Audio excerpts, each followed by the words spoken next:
The storm caught up with the huge castle, pounding on its windows with massive drops, while lightning occasionally lit up the sky. In the dimly lit room sat slender and beautiful Alicia, the only daughter of the king of the Eastern Empire. She tensely crossed her arms over her chest, her face showing displeasure and irritation. Footsteps were heard outside the room, followed by the door quietly creaking open. Taking her time, Alicia's nanny, Isabella Bretti, entered with a tray holding a small cake, bringing a snack for her mistress. But Alicia reminded her in a sad voice that there's a war going on and food is scarce, so snacks like this are a luxury right now.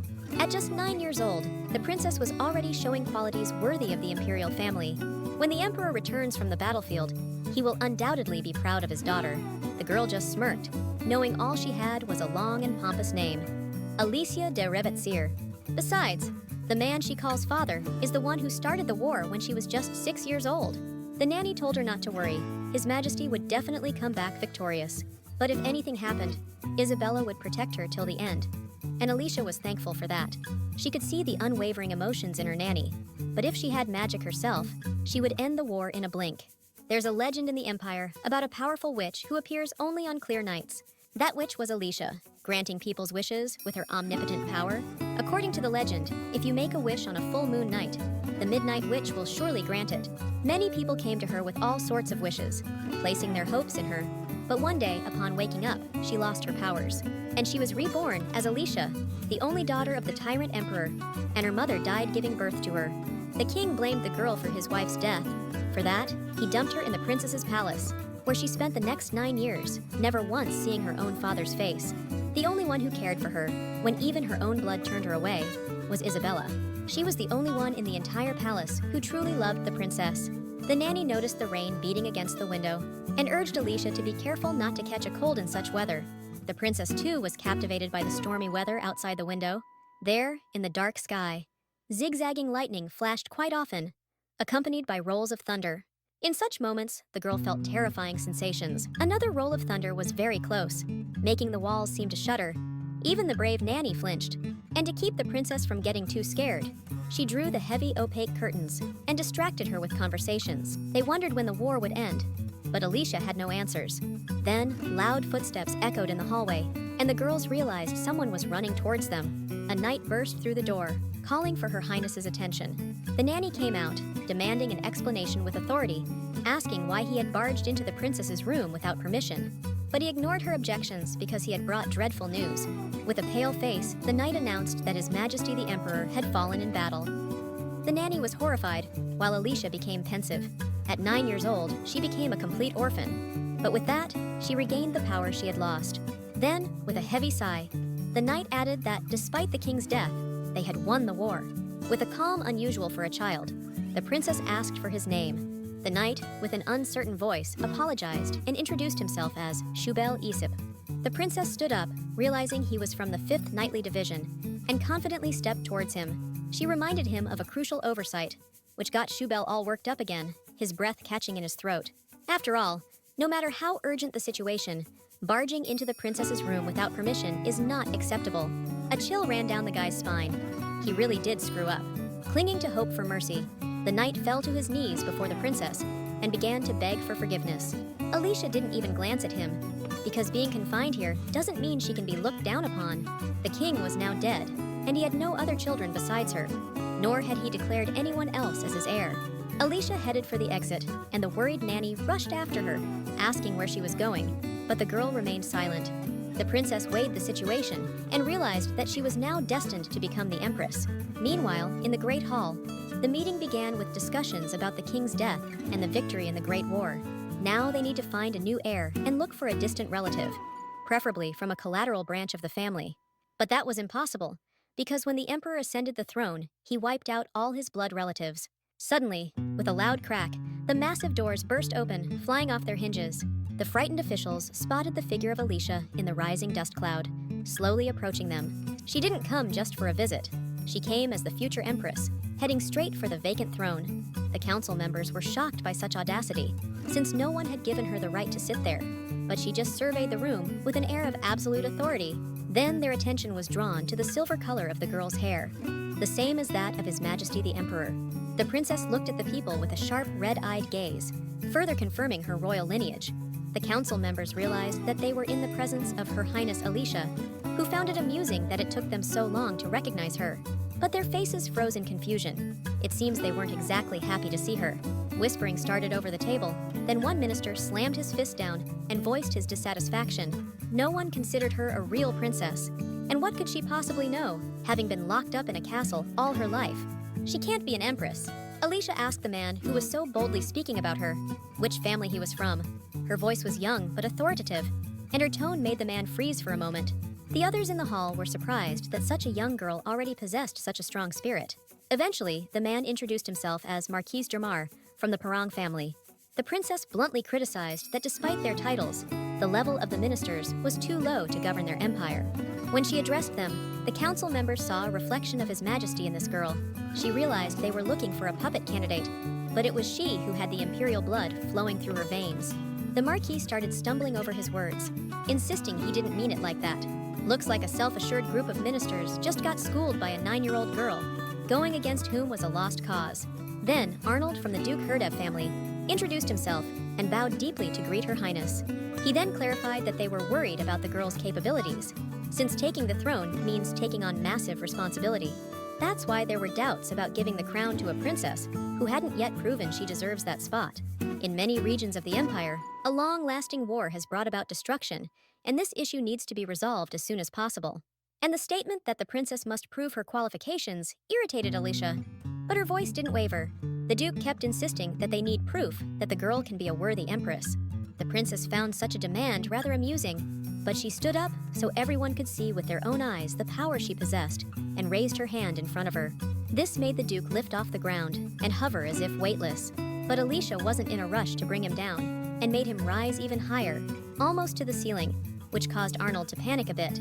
The next moment, he disappeared with the princess, and a whisper of astonishment swept through the hall.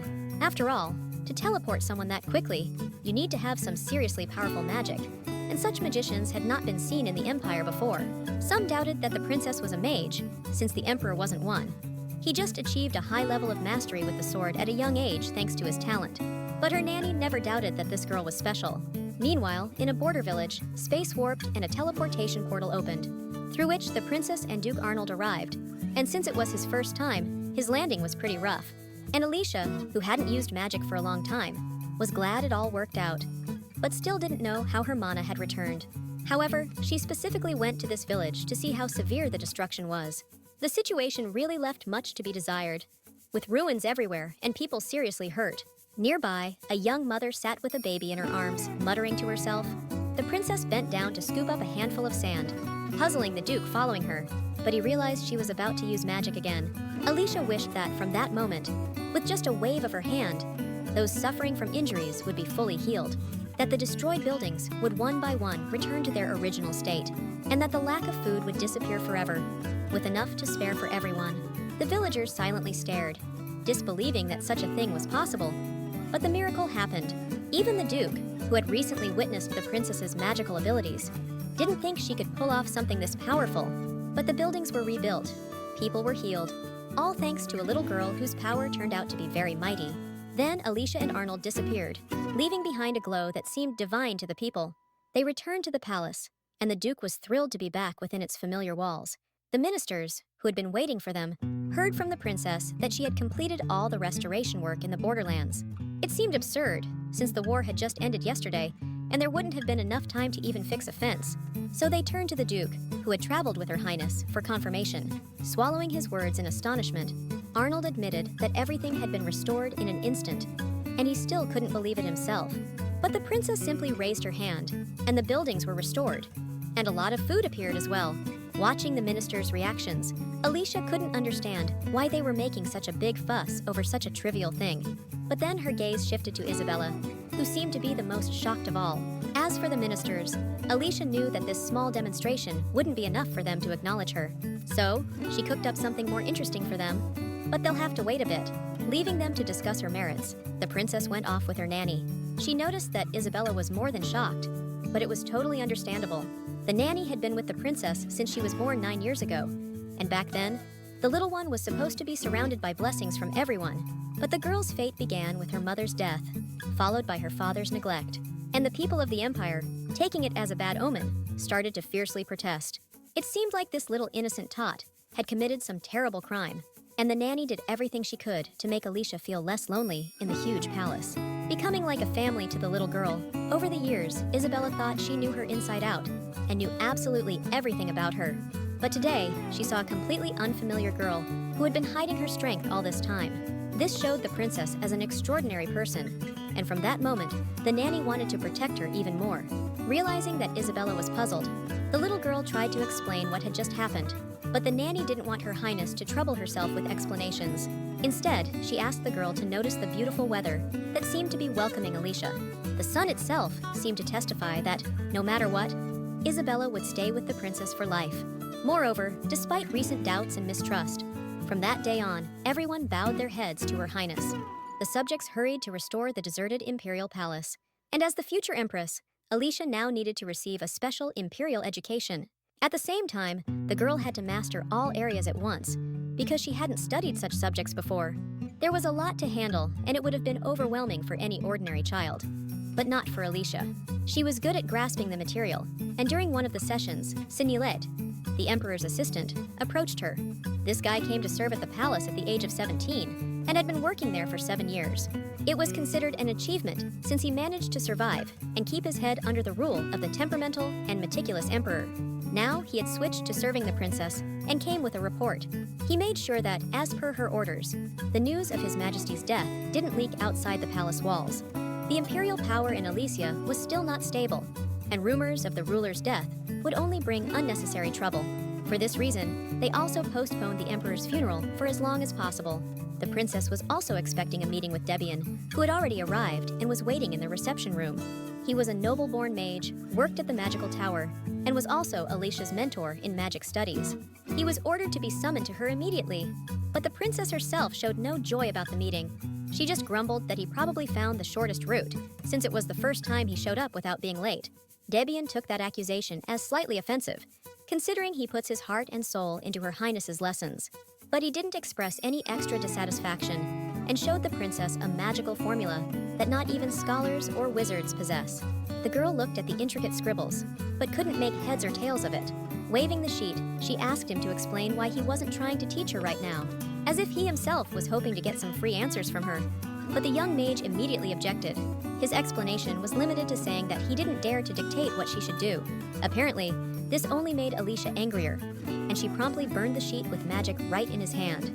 At first, this outraged the magic teacher, but then he broke into a smile, because knowing Her Highness's temperament, he had prepared several copies in advance. The girl stopped fussing and, taking the formula sheet from him, started jotting down something on another piece of paper. With each letter, Debian became more convinced of her talent and remembered how great a swordsman the emperor himself was. But Alicia wasn't happy about it, because even with such mighty talent, this man had fallen on the battlefield. His death will undoubtedly plunge the empire into chaos. Rumors say that to defeat His Majesty, the enemy king resorted to dark magic. Debian's sources were reliable, so he had no doubts about the truth of the information. He told the heiress that during the last battle, her father was very close to victory, but suddenly, a stream of dark magic was directed at him, causing a massive explosion that engulfed the nearby area. And when the dust settled, there was nothing left where His Majesty had been. Speaking of this, Debian didn't hide his grief for the emperor. He was declared dead, even though his body was never found by the search team sent specifically for him. Anyway, despite his talent, he was just a human, and if dark magic had consumed him, his chances of survival were 0. Throughout the day, Alicia occasionally thought about this and her future duties, until it was time to go to bed. But even then, various thoughts kept swirling through her young mind. On her desk, where she worked, lay another equally important sheet of paper, but she felt a bit too lazy to get up for it. So she used magic, and the paper floated through the air into her hands. The letter mentioned the regular disappearance of children at the imperial palace, with 6 kids from common families already missing. Attached below was a list, and Alicia wanted to figure out what it could mean. However, it was quite late outside, and at such hours, it wasn't safe for kids like her to wander the streets alone. It was the perfect time for kidnapping a child, but for a princess, it was an opportunity to carry out her plan. Using the teleportation portal, she instantly found herself on a street that was now completely deserted. Only the full moon lit up the houses, engulfed in darkness. To track down the kidnappers, the princess used a special spell to soar high into the sky. From a bird's-eye view, Alicia spotted some shady figures in a dark alley, clearly up to no good. A few men seemed to be guarding a small house, and turning herself invisible, the princess decided to check out what was behind the doors. Moving through like a ghost, she saw several cells inside with tormented children. She couldn't leave them in this grim place. The children suddenly saw a little girl surrounded by a bright glow and thought an angel had appeared. But Alicia, putting her finger to her lips, asked the captives to keep quiet so she could free them. Looking around, she realized there were way more kids than reported. The report had said there were only 6 kidnapped. Looks like these scumbags have already kidnapped a few more. This pissed Her Highness off, but there was no time for emotions, so she started unlocking the cell doors. She needed a simple spell to do it, but she couldn't manage to do it quietly, and the noise from the creaking bars alerted the bandits. They immediately went to check what happened and saw that all the cell doors were wide open. And there, in the middle, stood a little girl. While the bandits were trying to figure out how she got there, Alicia used her power again, and thin magic threads tied up the scoundrels. Seeing the magic, the kids got scared and huddled further into the corner. But the princess asked them not to be afraid and to come out. The little ones, now more like scared stray cats, explained that they didn't know the way back. Looks like Alicia's gonna have to use her magic again. But first, she teleported the kids out of those grim walls. Once everyone was outside, she created a magical arrow for each person. By following these arrows, every kid could safely make it back home. The joyful kids thanked their rescuer and followed the pointers, eager to reunite with their parents. Meanwhile, the princess tried to figure out why the villagers couldn't find the kids, even though the place wasn't really hidden. The next day, in the Grand Hall, they discussed how Her Highness had managed to solve the children's disappearance mystery. The ministers couldn't believe the kids had been kept in an underground prison, yet the kidnappers wouldn't confess who had ordered them. One marquis looked pleased, but he explained it was because the princess had solved the problem instead of them and saved the kids. This suggests that she could take control of the empire and stabilize the situation amidst post-war chaos. One by one, the ministers began to agree with the Duke's opinion that her act was enough to prove the princess's competence. It looks like the empire is now ready for the rise of a new dawn. The criminals were moved to an imperial prison cell and remained bound by magical chains the whole time. They still hadn't confessed who was behind them, and now Alicia had come to interrogate them, her face showing she meant business. She was convinced their backer was linked to illegal slave traders and demanded information about him. She warned them that she was giving the prisoners one last chance to spill the beans nicely. Otherwise, she would resort to other methods to get what she wanted. Then one of them, with a trembling voice, explained that if they ratted this person out, they'd face a fate far worse than death. The only thing he made clear was that a very cruel woman was behind it all. Just then, the light flickered, and dark energy began to envelop the criminal, crushing him with deadly force. It was over quickly, and then he collapsed to the ground, lifeless. But the princess wasn't even upset. It seemed like she wanted it this way. A bit later, Alicia put on a long cloak with a hood for disguise and teleported to the village unnoticed. This time, she decided to change her childlike appearance and transformed into an adult woman during the teleportation. In this guise, it would be easier for her to sneak into where she needed to go. She started her investigation by looking for a casino, a place where kids definitely wouldn't be allowed, and soon found the right building. Alicia found it quickly, thanks to absorbing the memories of a criminal beforehand. There's an underground auction happening in this casino, where slaves are secretly traded, but it's unclear why this is hidden from the imperial family. And here, Alicia was planning to find the woman who pulls all the strings. On her way, a young man accidentally bumped into her, his face also hidden under a hood. He apologized for his clumsiness, but Alicia sensed a presence of dark magic in him, and it was very powerful. This magic was mingled with his mana, which raised suspicions. That weird guy moved on, and the princess decided not to deal with it right now. Getting into the casino was more important at the moment. At the entrance, 2 guards were checking every visitor for magical tools. They used some special magic for the search, but Alicia was confident that their clumsy method wouldn't work on her. Sure enough, the guards didn't notice the magic inside her, and she calmly walked into the building. Inside, it looked like any typical gambling place, with tables where people were trying to boost their fortunes. At the entrance to another room, some guy showed a golden ticket that allowed entry to an auction. That's exactly where Alicia needed to go, so she conjured up such a ticket for herself. After presenting it to the person at the entrance, she asked him to show her the way, but he seemed in no rush to let her through, and started examining the ticket closely, checking its authenticity. This only angered Alicia, and she scolded the worker, accusing him of making her miss the whole auction. The threat worked, and just like that, secret doors opened right in front of the princess. But they didn't lead to another hall. Instead, there was an elevator that could take her down to where the secret trades were happening. A casino employee escorted the guest all the way down to the underground auction. Inside, everything looked really lavish. It seemed like this business had been going on for quite some time and was quite profitable. Ahead, there were several rows of carved chairs, occupied by a few participants. The auction hadn't started yet, so the princess decided to take a look around first and opened one of the doors. Using an invisibility spell, she saw a staff member carrying a valuable item. Only a ducal family could afford such a thing. As Alicia continued to look around, she spotted royal artifacts in the room that confirmed her suspicions. Then her attention was drawn to a commotion ahead, where a red-haired woman was explaining to a count that the child kidnappers had been caught. The count flew into a rage, but the redhead asked him to calm down since her younger brother had actually prepared something interesting. Watching this, Alicia concluded that a woman was behind the crime. Then the redhead pulled out a bottle with a purple liquid. Now the count was intrigued about what her brother was up to, managing to get his hands on such valuable stuff. But he didn't insist on knowing all the secrets. For him, the main thing was that such items belonged to him. The woman placed the bottle on a small table, and Alicia, under a cloak of invisibility, came closer to take a better look. She recognized the purple liquid. It was a drug that could only be made by dark mages. Cashin Bull. It's quite rare since dark magic itself is a force that devours life and soul. Such magic was banned, but even if a dark mage did appear, it would be very difficult for them to create such a substance. Alicia started to suspect that a mage of this caliber had appeared in the Empire, and he was highly skilled. And this lets us know that the conspirators planned something way bigger than she initially thought. The auction kicked off, and the princess returned to the hall, taking her seat. That same redhead woman came onto the stage and addressed the guests, thanking them for their visit. She boldly introduced herself as Kira and paired her introduction with a broad smile. Then, she presented the first auction item, a ruby sculpture filled with divine blessings. Narrowing her eyes, Alicia recognized it as a national treasure of the Lorette Kingdom. This kingdom is far from the Empire, considered the very heart of the 12th Bell. Meanwhile, Lorette is known to be a very superstitious kingdom, so it was really odd they decided to auction off a national treasure.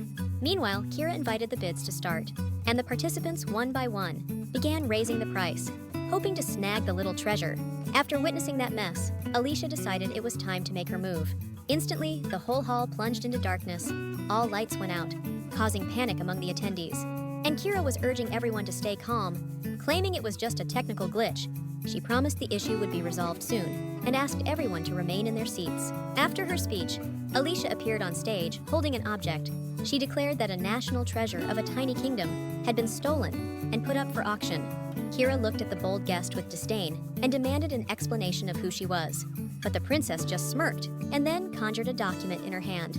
It was a confirmation that she had come from the imperial palace to arrest the organizers of the illegal auction. Many participants panicked and desperately decided to flee before they were caught and thrown in jail. But the princess wasn't about to let them go, since by sticking around at the illegal trades, they had become accomplices. Instantly, all the doors were locked and sealed with magic. Then, Alicia's attention turned back to Kira, demanding an explanation for her daring actions within the Empire's territory. Confused, the redhead initially seemed to have swallowed her tongue, even though she thought of her visitor as just a pitiful little snot. She couldn't believe that this kid was actually a palace representative, here just to disrupt the auction. Suddenly, a count appeared, snatching a document from Alicia's hands. In a burst of anger, he declared it was just a forgery, and the imposter would face severe punishment for her interference. He justified his claim by saying the emperor was dead and couldn't have issued such a document. Then, with disdain, he scolded the guest for daring to impersonate someone else, unafraid of the imperial family's wrath. He was sure that there was no one in the imperial family now who could place the imperial seal on the document. Then Alicia calmly removed her hood, releasing her silvery hair onto her shoulders.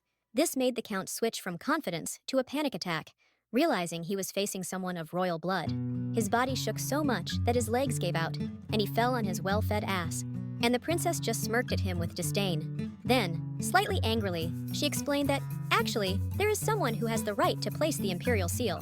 The red-haired woman now looked completely deflated, as if she had seen a ghost, and her former bravery had vanished. By this time, the night, lit only by stars and the moon, had enveloped the entire castle. After the mishaps at the casino, Alicia returned to her quarters.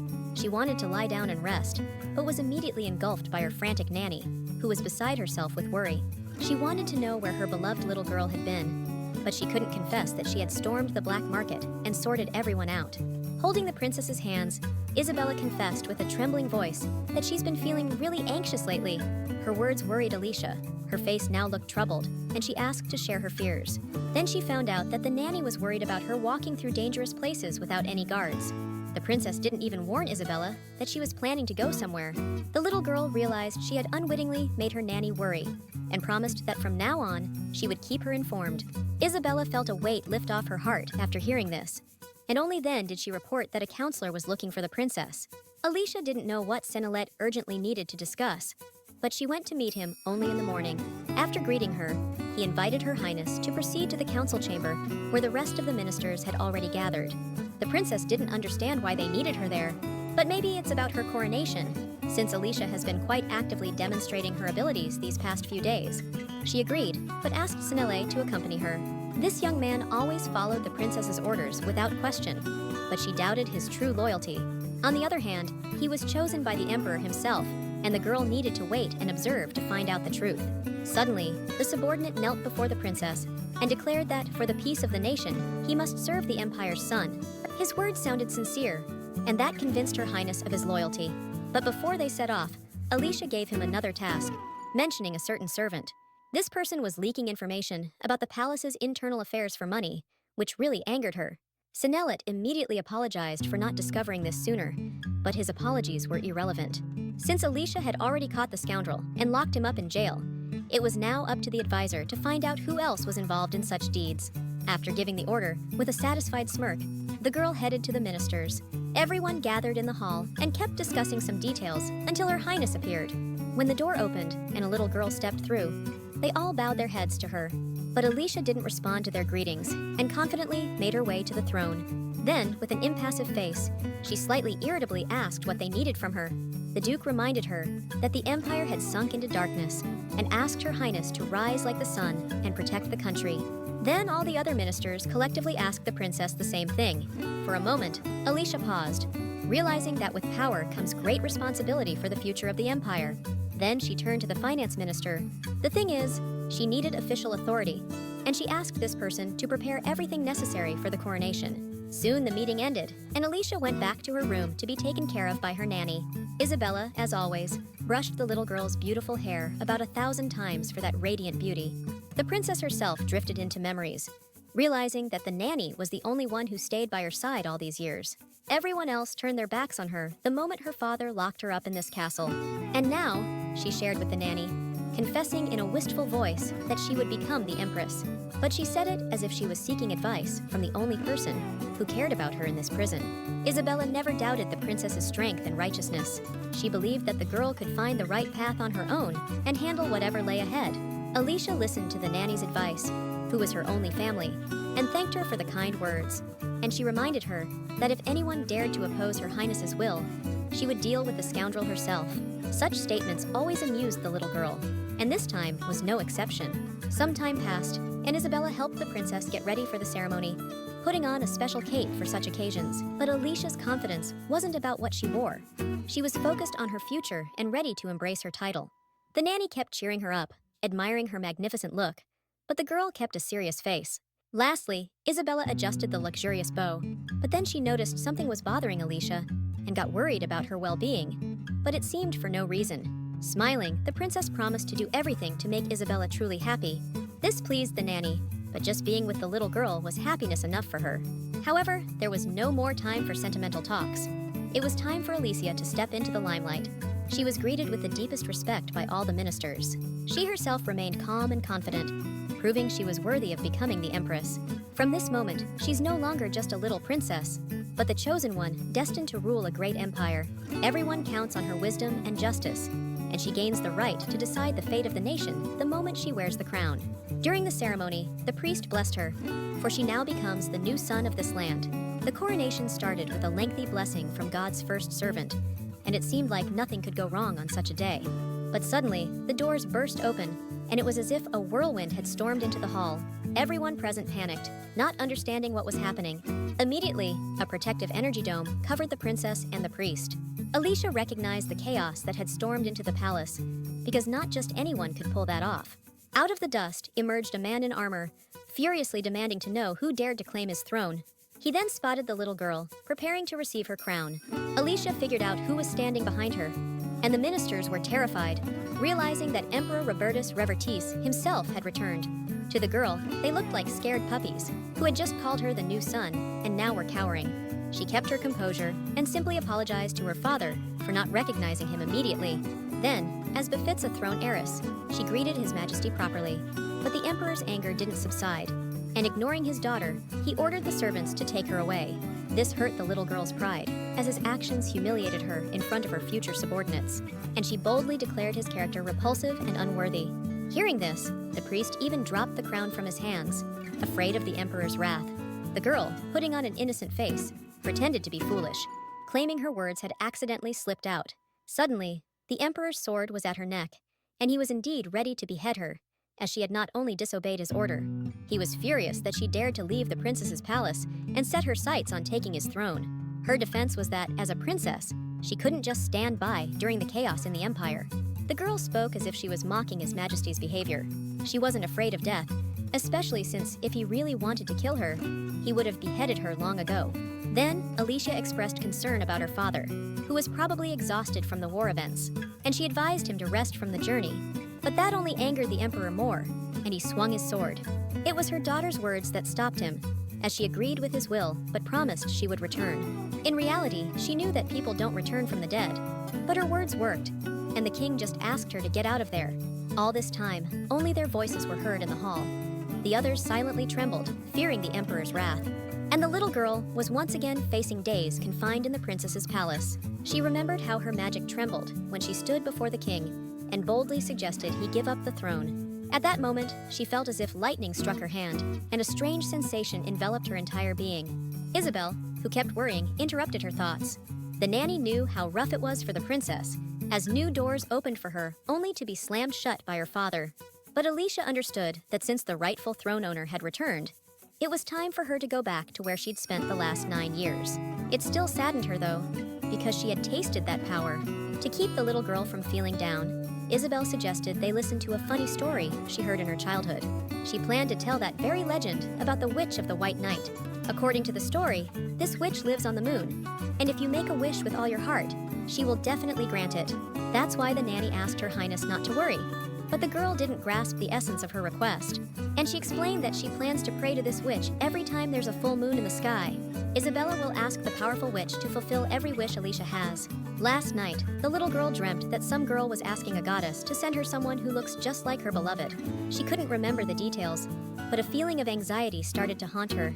Sometimes, it felt like she was about to recreate the image from that dream, but she just couldn't grasp the right thread.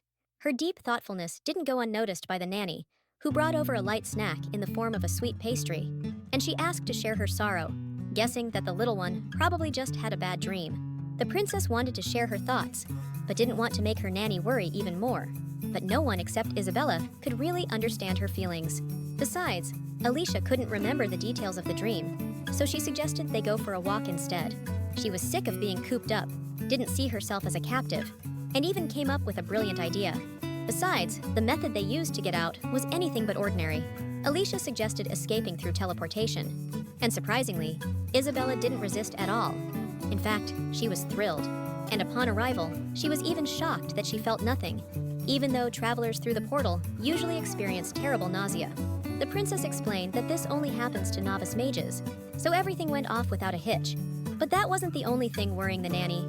She hadn't planned on leaving home so suddenly, so she didn't bring any money. At that, the princess gave a meaningful wink and showed a pouch of money she pulled out of nowhere. She didn't have any money on her either, so she used her abilities, and the money appeared from the royal treasury.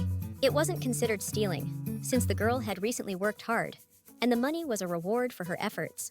Alicia was also concerned that her nanny had spent 9 long years in a destitute palace, never once thinking about her own well-being. And today, she decided to throw a little party where both of them could do whatever their hearts desired. The nanny's eyes showed traces of tears of joy, but she held back and agreed to genuinely have fun with Her Highness. First, they headed to Gloria Boutique, which had lots of beautiful clothes for both grown ladies and young misses. And on separate shelves, expensive jewelry glittered in the daylight. There, they were greeted by 2 saleswomen who showed their politeness right from the doorstep, as they would with any customer. and the princess immediately made it clear they weren't just there to shop, showing them the imperial crest. Realizing they were visited by a very important person, the saleswomen immediately offered to take them to the VIP room. The nanny, who hadn't seen what was on the badge, asked Alicia what it was. The girl explained that such a crest was engraved on her father's armor, and she had secretly borrowed the badge for the day. Alicia smirked maliciously, imagining the emperor's face when he finds out about the theft.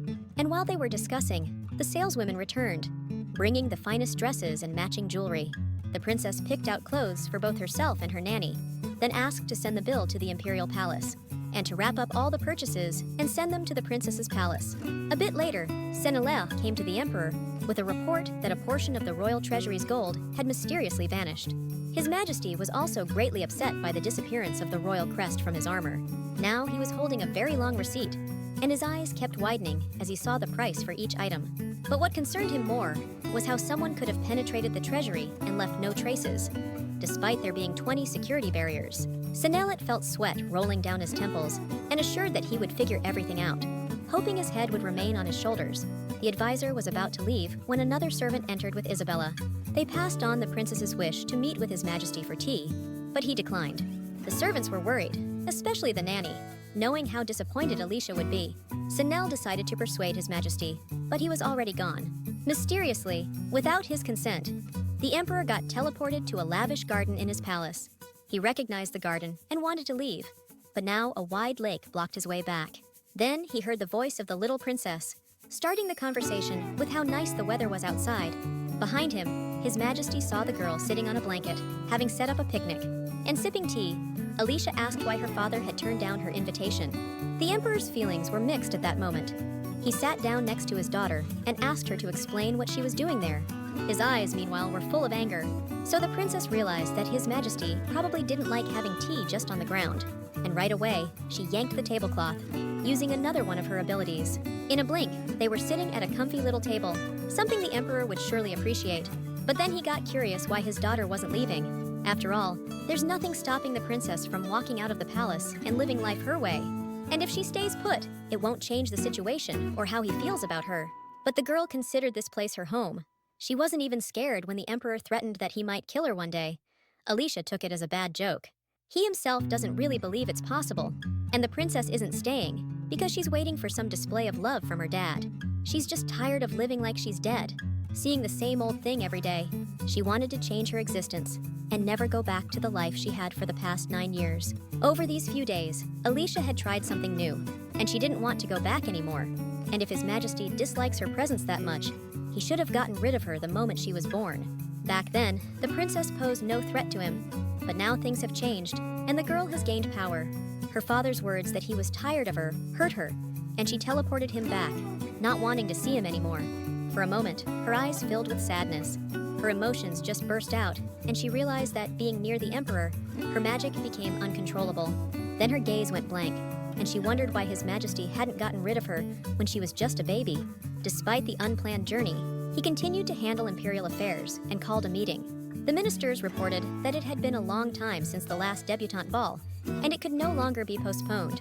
This was one of the most important events in the empire, where noble ladies were introduced to society for the first time. Girls usually made their debut at 16, but the ball hadn't been held for 3 years due to the emperor's absence. And now, this ball presented a great opportunity to showcase both society and Her Highness Alicia. That's how the ministers tried their best to please the emperor. Senelet understood just how angry the emperor was coming back from the war and expected the worst. But His Majesty suddenly agreed to hold a debutante ball for the princess. The news of the upcoming celebration even reached the princess's palace. But it was the nanny who was most surprised. It's scheduled in 2 weeks, and Isabella was worried about making sure Her Highness looked perfect. But Alicia herself didn't care, and she just kept calmly munching on cookies. She didn't think her presence was necessary, even though the ball was also being held in honor of the empire's victory in the war. Plus, it's a great chance for the whole country to get to know the princess. But the little girl sensed something fishy, because this behavior wasn't typical for her dad. Yet she agreed to go. Now the nanny's definitely in for a ton of work. She felt happy for the princess, but also worried, not knowing where to start with the preparations. After all, they were warned about the event super late, and there's not much time left to prepare. One of the main issues turned out to be that Alicia had never taken dance lessons before. Anyway, it kicked off 2 weeks of crazy prep for the upcoming ball. First off, Isabella took care of getting a new dress made and picking out accessories for the outfit. Then, the girl has to go through some crash courses in etiquette. And of course, there were daily dance lessons with one of the best instructors in the Empire. Alicia soon felt her strength waning, as if the Emperor had orchestrated the whole thing. But Countess Chanel, who was also the dance instructor, urged her not to stop and to focus on her movements. Nanny Isabella was paired with her to lead the male part. Meanwhile, she reassured the little girl, telling her she had an undiscovered talent for dancing and that she shouldn't worry about not being ready for the ball. Suddenly, Chanel dropped a bombshell on the princess. It was mandatory to choose an escort for the ball. It could be her father or a close relative, needed to accompany the lady at the ball. After thinking it over, Alicia declared that in that case, the Emperor himself should be her escort. In reality, the girl realized she had blurted it out without fully weighing the pros and cons, and there was no way His Majesty would agree. As she went to bed, she tossed and turned for a long time, convincing herself that she didn't need such a relationship with her father. Now she considered the dance lessons a waste of time, since she wouldn't have a partner for the ball. With those sad thoughts, the exhausted Alicia soon fell asleep. She dreamt of a woman asking the White Witch to grant her a child that resembled her beloved. This lady was willing to give up anything just to see her child once. She also wished that the person would feel human emotions, not only towards her, but also towards their offspring. The girl's desire was to have a happy family, and that their child should feel happiness first and foremost. Half awake, Alicia muttered that she agreed to fulfill this wish, as she was the omnipotent flesh of the White Knight. On a spring morning, bright sunlight covered the princess's face. It woke her up, but then Alicia realized that for the first time, she couldn't remember her dream. A bit lost in thought, she swung her legs off the bed. Then she decided to walk over to the window, hoping the morning sun would help clear the remnants of sleepiness. Alicia caught her reflection in the glass and was puzzled to see her face all swollen, as if she hadn't slept at all. A sound of a bucket tipping over near the doorway snapped her out of her thoughts. Then she heard her nanny's worried voice. Isabella froze in the doorway, staring at the princess as if she were a ghost, her face showing a mix of emotions all at once. But then she rushed to hug the little girl, as if they hadn't seen each other in 100 years. And the kid was just shocked, not understanding what was going on. The nanny sobbing, unable to hold back her tears, confirmed that something terrible had happened. Finally, Alicia asked to be told what had happened while she was asleep. With great anxiety, Isabella confessed that Her Highness had been unconscious for a whole 10 days. This news shocked the princess, especially since there was almost no time left until the debutante ball. Once Isabella calmed down a bit, she got the little one ready for breakfast. At the table, she asked Her Highness not to worry so much about making it to the ball, because her health was way more important. And even though the girl was eating calmly, the nanny kept worrying about how she was feeling. But Alicia asked her not to fret, because if she were feeling bad, she wouldn't be able to sit at the table and have breakfast.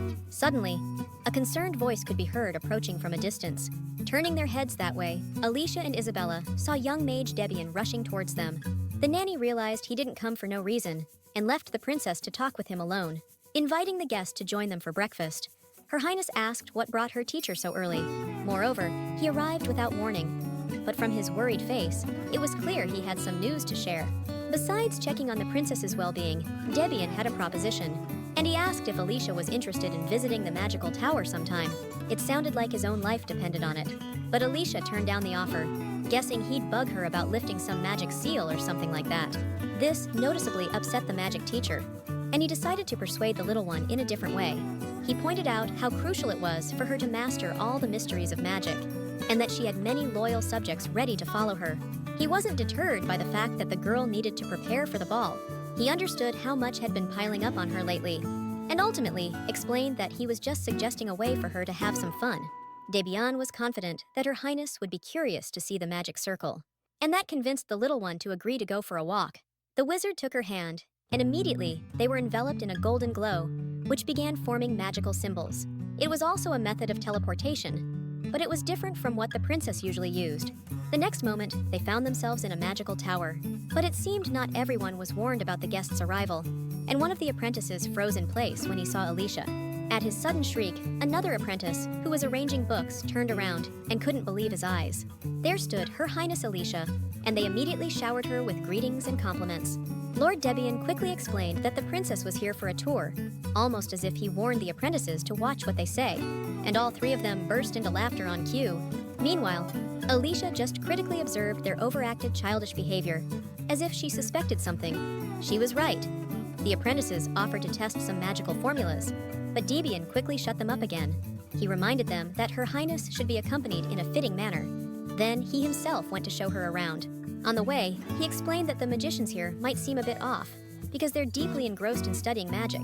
But Alicia didn't notice any difference in their behavior from Debian's, who also often seemed weird. Soon they arrived at a huge door, behind which lies the most interesting part of magic. The items there seemed very intriguing to the princess. One of the walls was covered with a bunch of scrolls meant for teleportation, but all of them were really complex to study, and their magical formulas are planned to be written down on a separate sheet for preservation. There were so many scrolls, just looking at them would take a lot of time. But now the princess understood why Debian looked so pleased. He had a massive magic collection. Among all the scrolls, one caught Alicia's attention, which had strange symbols on it. The teacher explained that this scroll leads to a dragon's lair, whose magical energy spreads over a vast area. So they guard this scroll like the apple of their eye to avoid any mishaps. The mages themselves didn't dare to use the scroll because everyone who went to the dragon's lair never came back. But Alicia figured enough time had passed since the last teleportation there for the creature to have fallen asleep and turned to stone. And she got curious about why keep such a thing in the first place. Turns out it could be useful for its creator, a guy named Raven Dray. The princess immediately wanted to meet the author of the scroll, and Debian introduced her to the young mage. Alicia started asking him right away why he created such a dangerous item for travelers. But Raven loved research, and such a scroll could help explore even dangerous territories. Debian noticed that the apprentice's robe was all stained with something of unknown origin, like he spilled something. Dray admitted he got dirty when he fell during an experiment, and now he's covered in bong brew juice. In a flash, Debian remembered that this juice was stronger than the strongest glue, working instantly. His fears were confirmed right away when that dangerous scroll stuck to Raven's palm. But that wasn't the worst thing that could happen in such a situation. The guy suddenly sneezed, triggering a reaction, and the scroll tore apart and then burst into dark flames. And the symbols drawn on it lit up with magical light. At that very moment, everyone realized that a teleportation was happening to a place nobody wanted to end up. They found themselves among the ruins of some castle, a place that looked not just abandoned, but forgotten for a long time. The mages, also affected by the teleportation and ending up there, started cursing Raven for his reckless behavior, although he himself was nowhere to be seen. And the princess, not wanting to listen to their yelling, decided to look around. As Alicia sorted through her thoughts, she planned to head back and invited the others to join her. She was sure she could get them out of here. Then Debian came over, having found the missing and frightened Raven, scared by his own actions. To get back, they first had to climb to the top floor of the tower. They had to tackle a huge number of steps, and there were plenty of traps set up along the way. And Alicia warned the others to step exactly where she did, and to be careful. The girl recognized this place. She had been here a couple of times before her reincarnation, and to escape, they needed to pass through gates created by a dragon. Debian decided to catch up with the princess, so he could walk beside her in line. From her behavior, he realized that she was familiar with this place. She wasn't panicking at all and was being extremely cautious. But Alicia wasn't listening to his chatter. She was tuning into the sounds around them to spot danger in time. And while Debian continued to admire her composure, the princess realized that he was in danger. Without saying a word, she grabbed the teacher by the collar and yanked him down hard. He didn't even have time to understand what was happening. In an instant, he was on the floor, and something thudded against the wall nearby. The frightened mage tried to figure out what had happened, but the princess didn't have time to warn him about the danger. Even if she had told him, by the time it sank in, he would have been injured already. Soon, they reached the stone statue of a dragon, which served as the final gate and gave off a creepy vibe. The princess asked everyone to step back a bit. Then she looked around. Everything was the same as before, and to open the gate, one must overcome their fear of the dragon. Suddenly, there was a cracking sound from all around, as if the walls were starting to crumble, and the mages panicked. But Alicia already knew it wasn't just a collapse, but the sound of the statue preparing to unleash a dragon's breath. To make it back, everyone present needed to brace themselves and withstand the upcoming blast. But seeing Debian and the students in such a sorry state, Alicia realized she was the only one who could handle it. The cracking sound grew louder, and then a stream of energy poured from the statue's mouth. But Debian managed to grab the princess in time. He didn't want the little one to get hurt, so he jumped aside with her. But instead of thanking him for saving her, he just got scolded for interfering without even asking her. Debian was worried that Her Highness would get hurt by the dragon's attack, which not even royal blood could protect against. Then, he carefully checked her for any serious injuries. Meanwhile, he asked why Alicia was so eager to see his heart stop from fear. His concern sounded genuine, but the girl just wanted to do what was necessary for them to return. With great difficulty, she managed to explain that it posed no threat to her, and soon they all were able to go back home. But Debian, as a caring subordinate, carried the girl on his back the whole time, never letting her go for a moment. In the hallway, they were met by a worried nanny who was pacing around, clueless about where the princess had vanished to again. Alicia quickly reassured Isabella, telling her that under Debian's care, she was perfectly fine. Trying to explain where they'd been, Debian almost let slip about the dragon, but the princess timely whacked him on the side with her boot.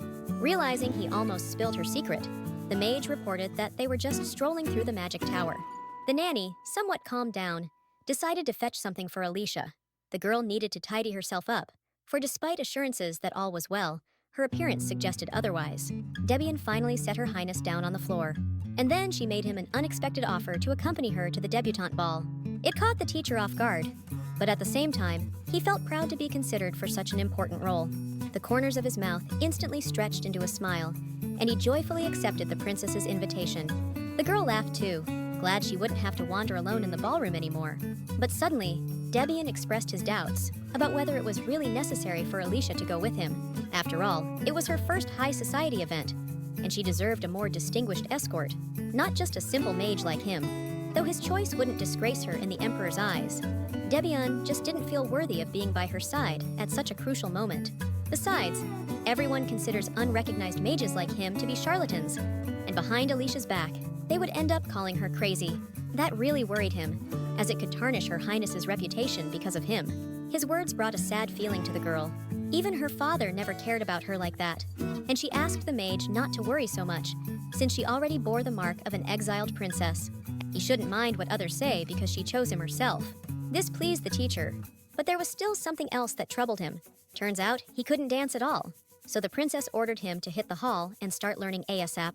That day, Debian became the second person to enter the world of Alicia. Finally, the debut day arrived, and besides the nanny, a few other maids helped the princess get ready. And when everything was set, they couldn't stop marveling at how stunning and dazzling the little one looked. For the ride to the ball, a specially prepared carriage awaited Alicia in the courtyard, with Debian there to greet her. And Isabella, even after being involved in the preparations, couldn't stop admiring Alicia's beauty.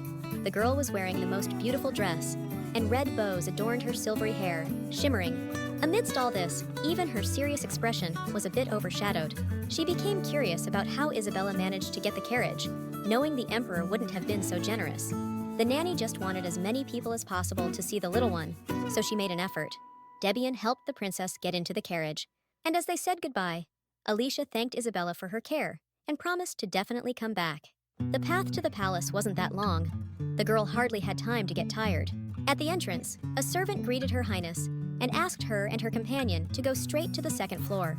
The little one headed up the wide stairs, but she could hear whispers from the guests that she had been locked away for 9 years.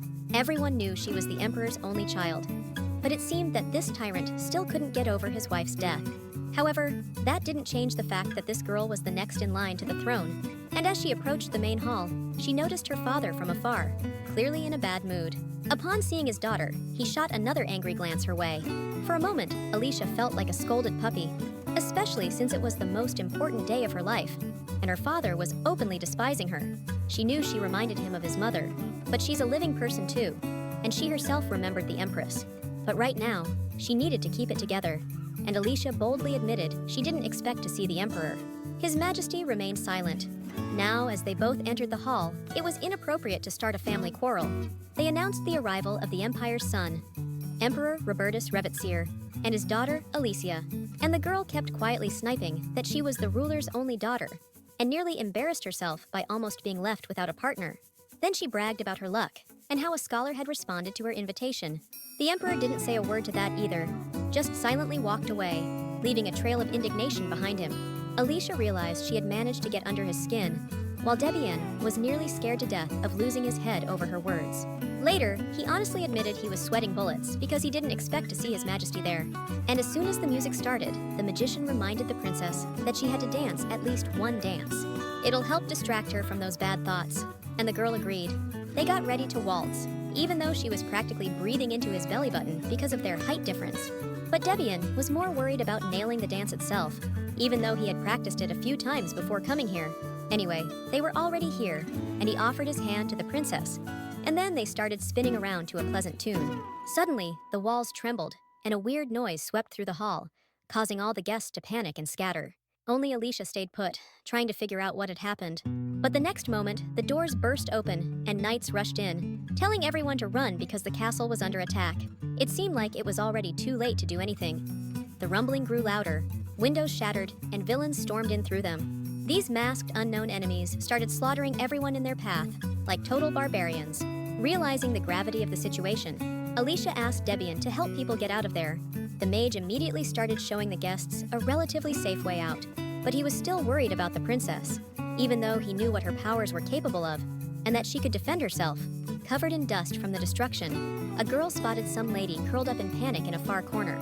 Alicia couldn't leave a single person behind and rushed to this lady, urging her to follow. But the brunette seemed unwilling to leave her small shelter. Clearly, panic had gripped her, but Alicia managed to snap the poor thing out of it and led her on. And as they made their way to the exit, the princess felt the presence of dark energy, meaning the enemy was already inside. To defend herself, Alicia tried to create a magical dome, but only felt a tingling in her fingers. And in the next moment, a man whose face was hidden under a mask was flying towards her, ready to kill the princess. A few minutes before this, Knight Shubal Isip, guarding the palace boundaries, had already spotted the enemy approaching from afar. Of course, the other knights were ready to fend off the attack, but the unknown warriors were just too fast. And while they clashed in battle, Shubal decided to warn His Majesty and the princess, knowing they had split up at the ball. As soon as he entered the hall, he saw that Alicia's life was in danger. He managed to defeat the enemy, who was about to stab her with a dagger, and the girl got splattered with blood. But suddenly, Shubal froze, noticing how she calmly stayed put, despite people dropping dead around her. It seemed like just another day for the girl, hardly what you'd expect from a 9-year-old. Suddenly, Alicia warned the knight that one of the enemies was hiding behind a column, even though his shadow was barely visible.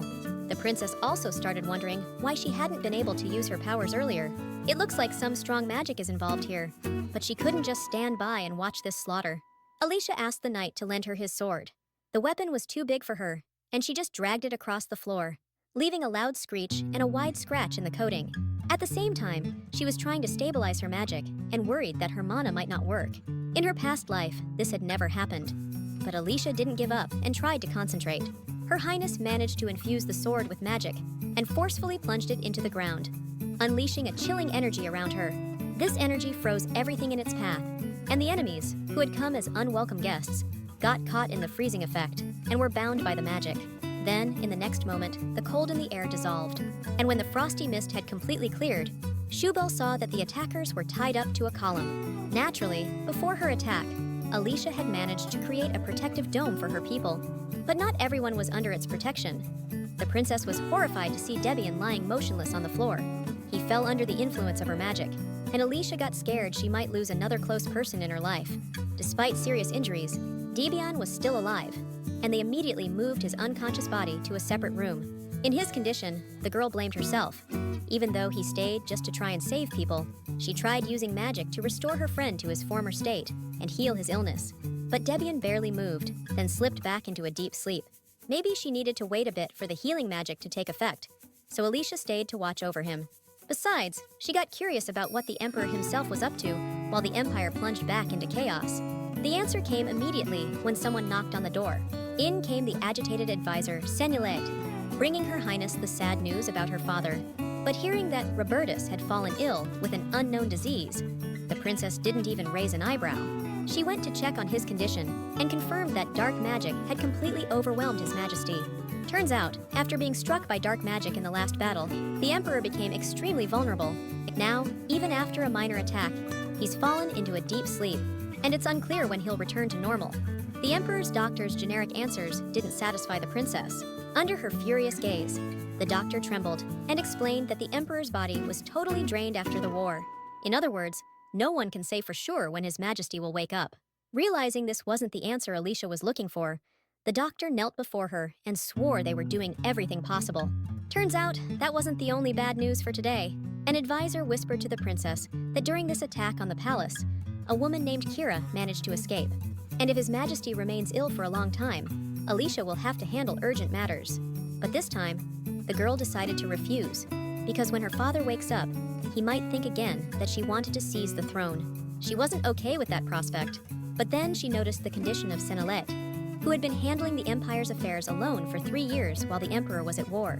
The guy looked exhausted, and Alicia realized that her help was necessary, so she first asked if they had found the epicenter of the explosion. The source of both the explosion and the intruders turned out to be the underground prison. This meant that the attackers were connected to Kira, and had managed to infiltrate right into the banquet hall without raising any alarms. And this indicated that there was a traitor in the palace. But first, Alicia ordered to capture all the prisoners, including Kira. They tried to track down that woman through the casino, but she was pretty smart and left a lot of false trails everywhere. It was hard to figure out which one was real, and thinking about it really wore the princess out.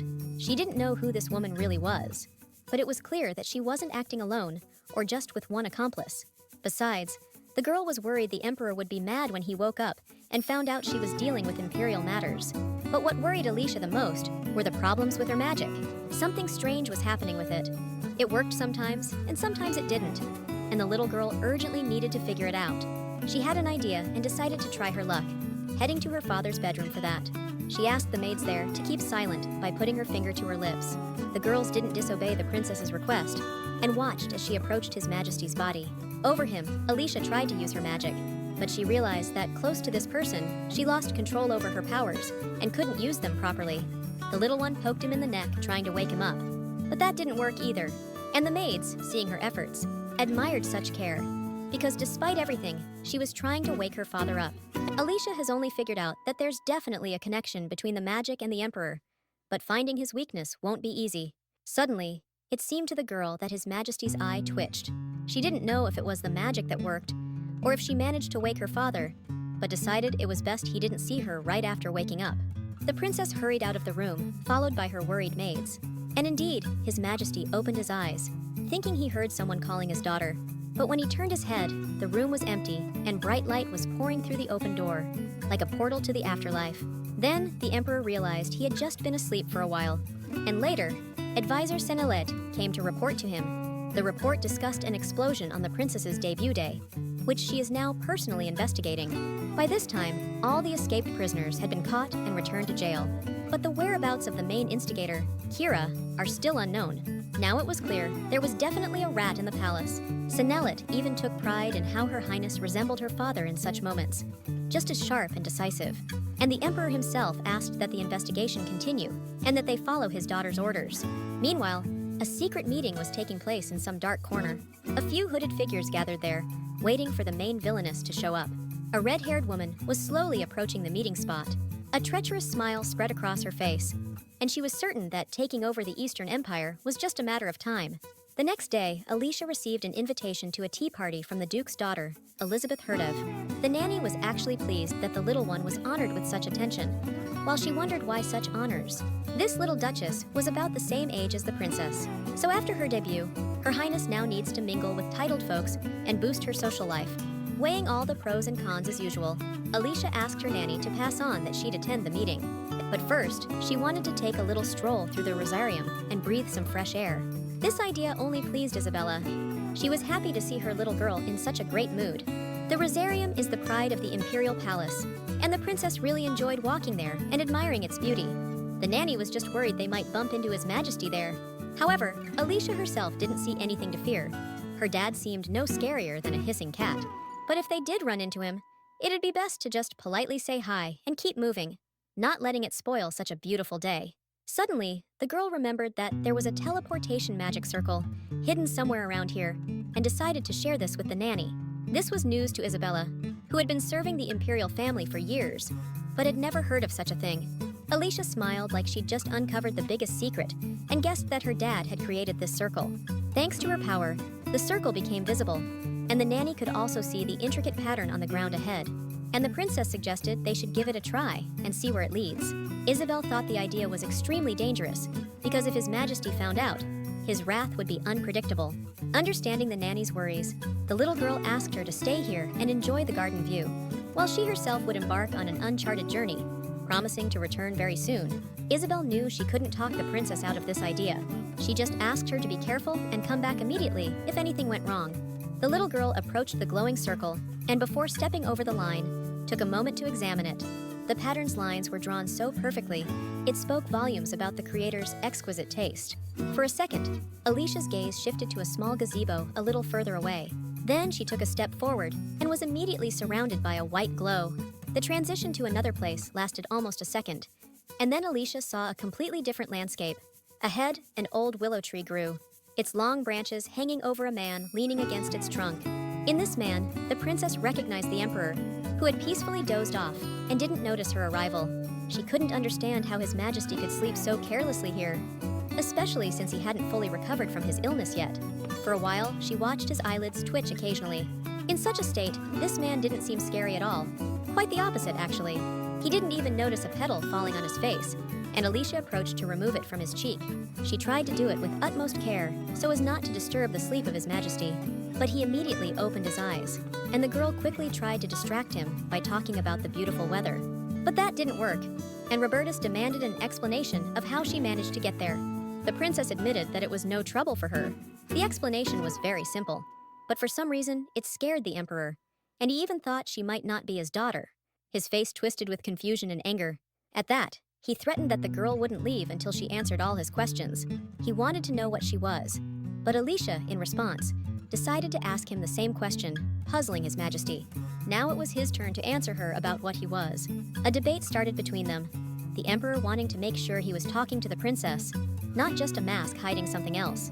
And to prove her true royal blood, Alicia brought up the time when strangers invaded the palace.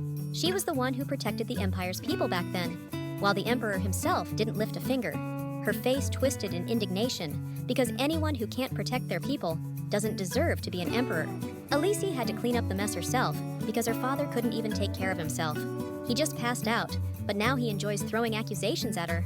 The princess didn't want to talk to this ungrateful man anymore, and was ready to leave. But her words still struck Robertus, and he remembered that fateful day. Sitting on his throne, he clearly saw how the girl stood alone in the middle of the hall, while a criminal was preparing to attack from behind a column. As an emperor, of course, he couldn't just sit there and not intervene. But as soon as he drew his sword and stepped forward, dark energy enveloped him, paralyzing his entire body. The threads of dark energy were so tight that Robertus started coughing up blood, and his vision began to darken. He just realized it was a barrier stopping him from moving forward and causing his illness. But for some reasons, he kept it a secret. After a while, the princess in all her glory arrived in a fancy carriage. She came to visit Duchess Elizabeth Herdev, who met her right at the gates. Spotting the petite brunette, Alicia recognized her as the girl she had saved during the palace attack. Elizabeth confirmed it was her, and now thanked Her Highness for such a brave act. That's why she invited the princess for tea, to express her gratitude as much as possible. She also admitted that she was really scared, not for herself, but for Alicia, when she bravely fought the criminals. The princess is still so young, but she boldly stood up against the enemy to protect the empire's people. At that moment, Elizabeth thought the heroine herself must have been scared too. Alicia might have wanted to say that the Duke's daughter was wrong, but she kept quiet, and that made her wonder when and how Her Highness managed to learn such powerful magic. When the princess explained that she hadn't studied anything, Elizabeth was baffled, not understanding how she then managed to defeat the opponents. Not even the fact that Alicia simply relied on her experience and instincts cleared things up. But in any case, it was a display of magic. Realizing that her supposed friend was very interested, the princess decided to show a couple of tricks. She created a small amount of golden energy in her hand, which immediately enveloped the girls in a warm glow. Then they found themselves in a different place by the sea, and Elizabeth thought it was a dream. But the princess asked her to believe her eyes, adding that this was just the beginning of their magical journey. From the shore, they headed to the city, and along the way, Alicia asked to be called Milady, not Princess. In the city, they hit up a fair where every vendor was trying to pawn off their goods on them. Elizabeth loved it so much. She wanted to check out every corner of the place. She was especially thrilled when they came across a stall selling dream catchers.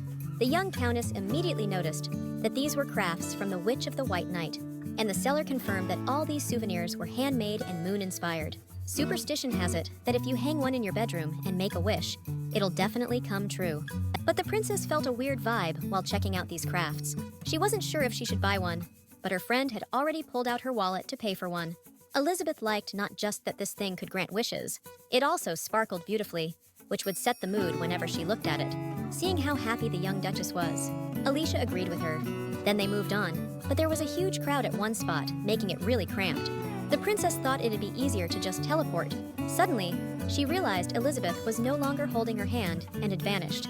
Frightened, Her Highness realized she had lost her companion. After the crowd had pushed her, Elizabeth found herself in some alley, sitting by a wall, overwhelmed with worries. The girl feared she might never be able to go home again, and tears started rolling down her cheeks. Suddenly, she heard an old man's voice, clearly speaking to her.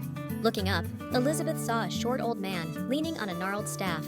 He then reached out his withered hand to the girl and offered to go with him. The girl didn't see anything dangerous in the old man and started chatting with him confidently. There was nothing to suggest the old man's deceit, who pulled out a small mirror from his pocket and handed it to the young duchess, assuring her that it was a perfect fit for her. The girl looked at her reflection. Her eyelids suddenly grew heavy, and she felt an overwhelming desire to have it. The old man promised to give it to her for just 2 silver coins. But then Alicia came over, clearly in a bad mood, and snatched the mirror, sensing its danger. And then she threw it to the ground with all her might. This angered the old man, and he also felt a powerful energy emanating from this little girl. The princess demanded an explanation of what kind of circus he was running here, but got no answer. Then she immediately teleported with her friend to a small shop with tasty snacks. She started crying because she thought she'd never see her mom and dad again, and almost cried once more. But the princess calmed her down, saying it was all behind them and not to worry so much, suggesting they eat some sweet pancakes to cheer up. In response, Alicia heard words of gratitude for the rescue and a promise that Elizabeth now owed her. Alicia kept quiet, feeling guilty about what happened, since it was her who had dragged her there and hadn't been careful. She remembered talking to that old man, who radiated dark magic, but he refused to answer her questions and just shuffled off in the opposite direction. The princess had no idea there were so many dark wizards in the empire, especially since such magic was banned. But lately, their numbers had sharply increased, as many facts suggested. Elizabeth interrupted Alicia's thoughts by offering her some sweets as well. The sweet taste on her tongue did indeed help distract her from her gloomy thoughts. But still, Her Highness was now planning another thorough investigation. After grabbing a bite, they teleported back to the mansion, where the butler immediately ran up to them at the gates, followed by a few maids who were also anxious about the lady's long absence. Elizabeth freaked out, thinking that her dad had found out about this unplanned stroll, who just came up and first off, greeted the princess. Bowing deeply, he introduced himself with his full title, although Alicia already knew him well. Then she explained that she just wanted to take a walk, but realized she accidentally made everyone worry. Elizabeth couldn't help but boast that they had been to the sea and were now full of pleasant memories. But it was time to say goodbye, and Alicia asked the Duke not to punish her daughter, since it was her idea to go on the trip. Arnold Herdef didn't dare to refuse the princess's request, and Elizabeth thanked him for a wonderful day. Then Her Highness headed to the carriage, but before she climbed in, she turned back one more time towards the departing Duke and his daughter. It was fun, but it was time to get back to Isabella, who was the only family the girl had. And looking at Elizabeth, Alicia hoped that this child would experience true love and become someone everyone adores. Suddenly, Alicia was overcome by a strange sensation, stuck like a lump in her throat. Even the coachman got worried, but she assured him everything was fine. Later, in the gloomy castle, they reported to King Cadell Riventris about the princess being a magical creature. It even struck the red-haired king of Riventris as odd that the emperor had ignored Alicia for all 9 years. After all, this girl was like a hen that laid golden eggs, and for His Majesty to dismiss her was more than foolish. The king still thanked the servant for the valuable information and sent him away. Right then, his older sister walked in, Princess Caraceri Riventris, the very Kira herself. She thanked her brother for sending the knights just in time, which helped her escape. She was also pissed that the emperor managed to survive the war, but they still got something out of it. Besides, the emperor doesn't get along with the princess. She found out that His Majesty is extremely vulnerable to dark magic, and now they need to spread more of that stuff across the empire. The king agreed with his sister, but what amused him more was Robertus's foolishness in disowning his own daughter, and all because his wife died. But that just played into the Riventris' hands. They're using it for their own ends. And this will help their kingdom put an end to the Eastern Empire. The next day, Alicia spent half the day lounging in bed until she got bored. Then she suggested to her nanny to go for another walk, as if walks by the sea weren't enough for her. Isabella suggested taking a break from walks today and doing some reading instead, since it's beneficial too. The little girl grabbed the book with a slightly displeased expression, but then she noticed something on the pages and started calling for the nanny, as if she'd read about something incredible. Turns out, she saw a picture of fishermen, and now she wanted to go fishing herself. Moreover, she didn't just want to catch fish. She got it into her head to catch the kraken, which she also saw in the pictures. But just the image of the sea monster scared the nanny, and she refused to let the princess go there. Isabella's refusal disappointed the little girl a bit, but she started begging to go catch this creature, which apparently was also very tasty. The nanny stood her ground, reminding her that the monster was too big and might end up eating the princess. For a moment, the nanny thought Alicia had agreed, but then the little girl opened a portal and promised to be back soon. She left Isabella all anxious, just like a little capricious child, just gave her his amazing smile as a goodbye gift, and in that very moment, the princess found herself in the Kraken's domain on a lake in the western part of the empire. It wasn't just any lake, it was so big it looked more like a small sea. But Alicia had a mission, and she boldly started down the path. To summon the giant octopus, the princess used some magic. Seconds later, the waves frothed up, and a huge glowing eye emerged from the dark depths. The creature was massive, and now Alicia needed to figure out how to catch it. While she was thinking, the Kraken showed off the power of its tentacles, thick and long with numerous suckers. But it actually worked out for her that it came out on its own. She got an idea to tie up these tentacles, which conveniently arranged themselves in a circle. And then fishing won't be that hard. Alicia tied it up, of course, with those same magical chains she had used before. In a flash, she threw a lasso around the tentacles and then wrapped the chains around several times to make sure the beast couldn't break free. The girl was pleased with herself, which you couldn't say about the octopus, which started to emit dark energy, trying to shake off the magical bonds. And the water around it turned purple, which seemed a bit odd to the princess. The girl tightened her grip on the octopus with the magical chains, and it glared at the princess with an eye almost as big as Alicia herself. Still, something was off. Even for a monster, it was acting too weird, almost insane. And the princess figured out that the dark energy wasn't coming from the Kraken, but someone had intentionally poisoned the whole lake. Suddenly, she heard some noise behind her. Turning around, she saw a boy sitting by the tree, but it was unclear how long he had been there. After all, as soon as she arrived, she headed straight to the water without paying attention to her surroundings. The boy was acting weird too, like he was scared that a crazed Kraken might attack him. But luckily, the poison hadn't spread too far, and Alicia could easily fix the situation. The girl used her magic to move the huge octopus to the shore and asked the stranger boy to take it. After all, she couldn't bring Isabel an octopus soaked in poison. The boy calmed down a bit and thanked the princess politely for saving him. Then she asked him to stay away from the lake, because the depths might hide an unknown number of krakens that could be infected. The boy stared at Alicia with wide eyes, not knowing who she was. But today, she became his savior. Meanwhile, Isabella was pacing restlessly, counting the seconds since the princess had left for the dangerous fishing trip. Soon, a golden glow appeared on the ceiling, signaling the opening of a teleportation portal, and then Alicia herself appeared. But it was unclear why the return point was so high up. The nanny barely managed to rush over and catch the little girl to prevent her from slamming onto the floor. Her eyes widened in fear, and her heart pounded wildly, sensing that Alicia was in some kind of danger. Alicia weakly reported that she had warned where she was headed, adding that she had enough strength to handle the difficulties. This still didn't reassure the nanny, and she asked that next time, the princess must definitely take her along wherever she went. Because if something happened to the girl while Isabella wasn't around, her heart would be torn to pieces. And Alicia promised that from now on, she would always take her along. And then she immediately asked where the nanny would like to go. But their conversation was interrupted by a servant. A young man accidentally overheard their talk and suggested visiting Lake Rena in the kingdom of Riventris. Alicia paused. She hadn't seen this servant before, and even the lake itself seemed a bit suspicious. But the guy started describing how beautiful the lake was, always calm and shimmering with azure. The water there is so clear that many nobles come to fish. The princess sensed there was a catch in this suggestion, but she agreed to go, and as soon as Isabella was ready, all three found themselves on the shore, covered with green silky grass. And indeed, the lake water was sparkling. The servant was visibly surprised that someone could use teleportation so easily, but the princess already had something in mind and paid him no attention. In a flash, she rigged a fishing rod and cast the float into the water. Alicia's skills amazed the nanny again, while that servant just stood there, gaping as if he'd seen a miracle for the first time. Sure, he'd heard rumors about the princess's magical talents, but now he was seeing it all with his own eyes.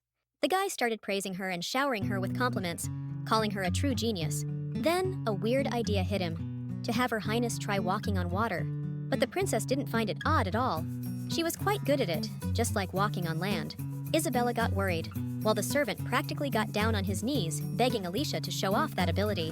The girl gave the servant a mysterious look, as if waiting for confirmation. He excitedly admitted that it would make him incredibly happy if she just took a few steps on the water.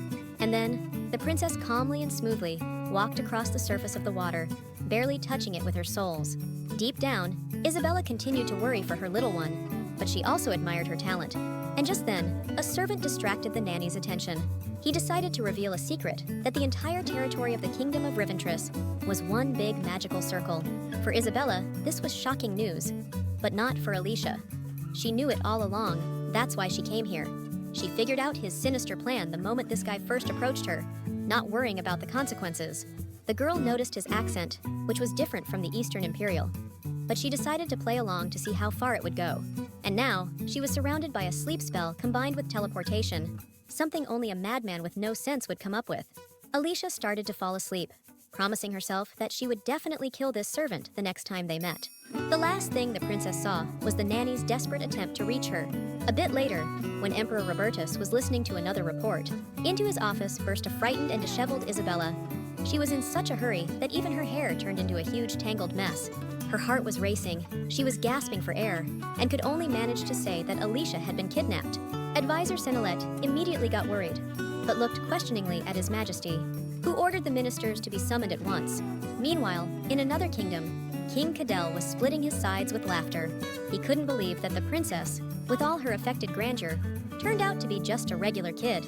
And from the moment the princess set foot on the soil of Reventris, she became like a bird in a golden cage. A servant reported to the king that Alicia's nanny had been sent back to the Empire to spread the news of the princess's disappearance. Kira entered to remind Cadell that Alicia would soon wake up and that he should visit her.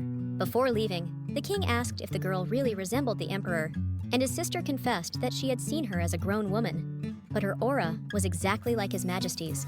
This just made Cadell more excited, and he hurried to check on the captive. Alicia was placed in a separate cell, shielded by magic, where hardly any sunlight reached. The girl was sitting on a chair, her head bowed, when the king approached her. At the same time, he felt a disgust for the silver color of her hair. But he didn't know that the princess had a magical seal on her that blocked his mana. She hadn't slept, and decided to just watch how things would unfold for now. However, Cadell noticed she had come around and immediately expressed his disdain for her and the entire imperial family. The princess just grimaced, hinting at the bad smell coming from his mouth. But the villainous king wasn't fazed and warned her that she wouldn't be able to escape, because beneath her was the special magical circle of Riventsira. Alicia was sure that such a pathetic trick wouldn't stop her. This only made Cadell laugh more, and he promised that she'd soon witness something truly epic. His eyes even sparkled with anticipation. He was curious to see if the emperor was really heartless enough not to save his only daughter. Cadell was more than convinced that Alicia's dear daddy wouldn't react at all upon learning she was locked up here. Just then, the king was approached by his sister, whom Alicia recognized but couldn't figure out why she was there. Kira informed her brother that the message about the princess had already been delivered to the emperor via a special sphere. The two of them stood nearby, and Alicia could make out the images of Senile and her father. This sphere was a kind of communication device through which Cadell showed the emperor his bound daughter. His Majesty didn't want to waste time on small talk and asked King Rivenser to get straight to the point. Hearing Boreltus's defiance, Cadell just sneered maliciously. Then he put a knife to the princess's throat and told the emperor that he planned to kill his daughter today. However, he could postpone the execution if Robertus personally came to save her. The emperor was silent for a while, but his rage could be felt even through the magical sphere. And that energy was so intense that the crystal ball eventually exploded. But this only amused the king. He figured Robertus was just showing his indifference towards his daughter. He continued to mock the girl, calling her just a discarded child who her father didn't care about. Something about the whole situation really got to the princess. And the next moment, as Cadell leaned towards her, there was an explosion. The previously laughing king was blown back, leaving a deep dent in the wall. Now it was the princess's turn to laugh, and she rose above the enemy like a dark cloud. Seems like it didn't scare the king at all. He just realized she's an even bigger monster than he thought, and Kira explained to the girl that usually, it's those closest to you who betray you the most. She doesn't get how Alicia can consider the Emperor family, despite sharing the same blood. After all, she barely even made out his face. Cadell joined in his sister's speech, continuing to prod the little heir of the Empire. The king offered her to leave that despicable emperor, who couldn't care less about her, and to join their kingdom. Alicia heard him out, but thought it was complete nonsense, and she bravely stood her ground against the subsequent persuasions and threats from the two red-headed twins. And when Kira tried to touch her, she viciously pushed away the villainous's hand. Then Karaseri promised to bring the little girl her nanny, who she considers her real family. These two lunatics were indeed ready to do a lot for the princess, as long as she agreed to become their source of power when they needed it. In a moment, all the recent events flashed before the girl's eyes, while she was in that cell. Meanwhile, the emperor realized that the magical veil had somehow shattered on its own. He figured out that King Cadell was up to something sneaky. Some ministers advised His Majesty to raise an army, while others believed it would cause even more destruction. They all believed in the princess's power, but Cadell's statement was tantamount to declaring war. But if this kingdom is involved in dark magic, then the chances of success are very slim. While the ministers were arguing among themselves, the emperor silently watched and contemplated his next move. He didn't think long before calling Sinele to his side. Then, he ordered to gather an army to wage war against the audacious king. In the kingdom of Riventris, the king and his sister took their places at the dining table, but they hadn't started eating yet, as they were waiting for another guest to join them. Soon, soft footsteps echoed through the vast hall, and Alicia entered. Kira, with feigned politeness, invited the little girl to join them at the table. The princess still harbored hatred towards these two villains, but now was not the time for heroics.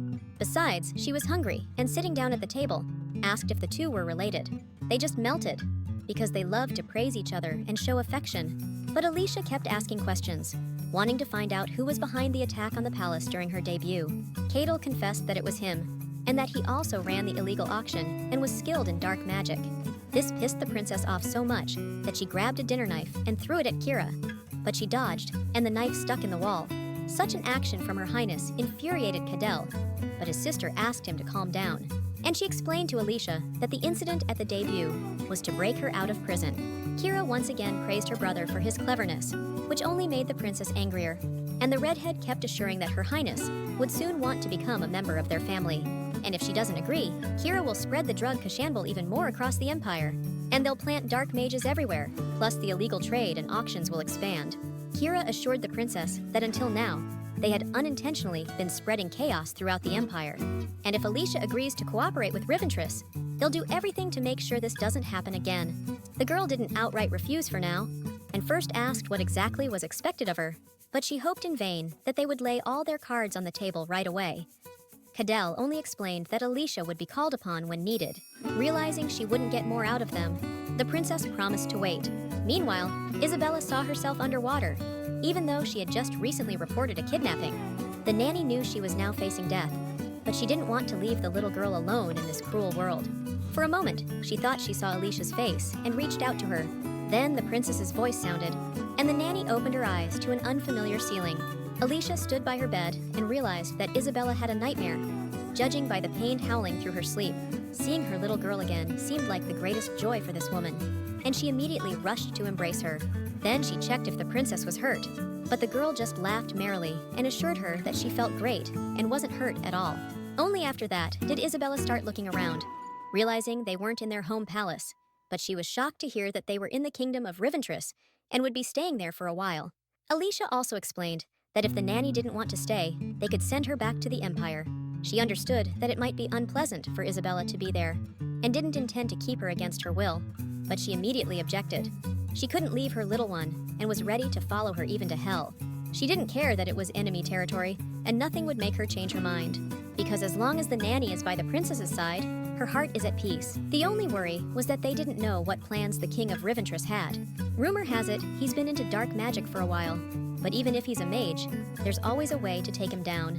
The girl laughed, thrilled that Isabella would have her back no matter what. Meanwhile, Emperor Robertus was going over the whole situation in his head again. He wanted to raise an army, but his ministers advised against it.